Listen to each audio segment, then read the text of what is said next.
So we want to slow down on our walk if we've got a dog who's lunging and barking at other dogs on the walk. Okay, so there's a number of things that allows us to do. By slowing down, it encourages your dog to walk at a pace where they can start to sniff. And when they start to sniff, they're going to start relaxing. Okay, and a dog who relaxes is going to make better decisions around other dogs. Okay, so slow down, just slow your walk right down. Whatever you think is slow, slow that down again. And a guideline, generally what I'll consider is the walk that if you're walking along the beach with a loved one, okay, a nice slow walk after dinner, just a really nice meander along the beach, and that's the walk that you want, and that's the pace that you want to set for your dog for showing these behaviours, so slow down on the walk.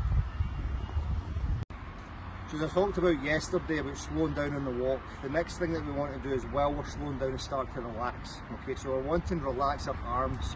We don't want to have our arms tense. Now the reason we have our arms tense is because we are worried that we're going to get pulled off balance by our dog if they lunge towards another dog or person. Okay, so there's ways that we can shorten the lead and control the lead and keep our arms relaxed. Okay, so the biggest thing we can to help keep your arms relaxed is we worry about or be concerned about the distance between your feet and the target of aggression. Okay, so if your lead is 4 feet long and your arm is 2 feet long, we ideally want to be at least 6 or 7 feet away from somebody to keep our arm relaxed. Okay, and so what happens, a lot of people, they pull their arm in to shorten that distance, whereas what we're wanting to do is move our body to shorten that distance. Okay, so we're moving our feet. Keep your arms nice and relaxed. Now the other thing that happens when people do this is they relax their arms and their whole body goes floppy. So we're looking to keep our core engaged, okay, and use weight shift, okay, but keep our arms relaxed. So your body is strong, but your arms are nice and relaxed, very much like the tree. Okay, so this here, nice and soft. The branches are nice and soft, but the trunk is strong. Okay, so that's what we're looking for, our trunk to be strong and our arms to be relaxed. So we want to be very conscious of where we are looking when we're working with a dog that's showing reactivity and aggression towards other dogs or people on the lead. Okay, and again, lots of what we do can cue the dog's behaviour.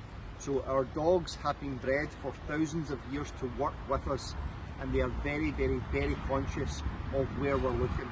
So if we end up,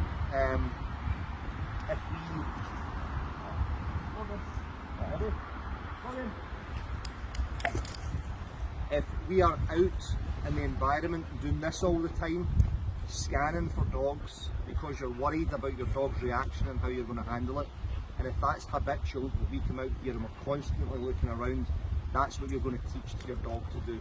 Okay, so like we scan the environment all the time. So we want to be aware of the environment. Okay, so the camera's on me just now.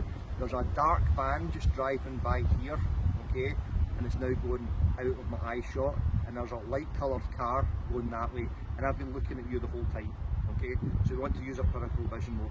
I can hear Logan panting next to me, okay, and I can take these little glances to have a look at where he is, but most of what I'm doing is concentrating on you.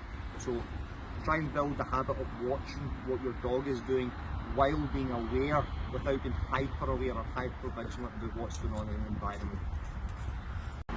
So being present with your dog means that we're not worried about what is going to happen in the future, okay, and we can let go of what's happened in the past. So what we're looking at is moment by moment our dog's behaviour in response to changes in the environment.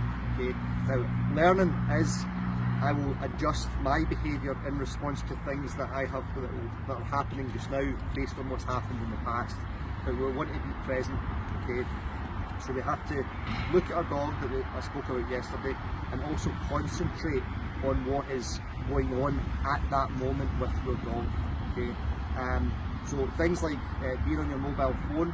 Alright, I worked with somebody recently and I saw them a couple of days later, and their dog is lunging and barking at other dogs, and this person was walking down the street on their phone like this while their dog was lunging and barking at other dogs.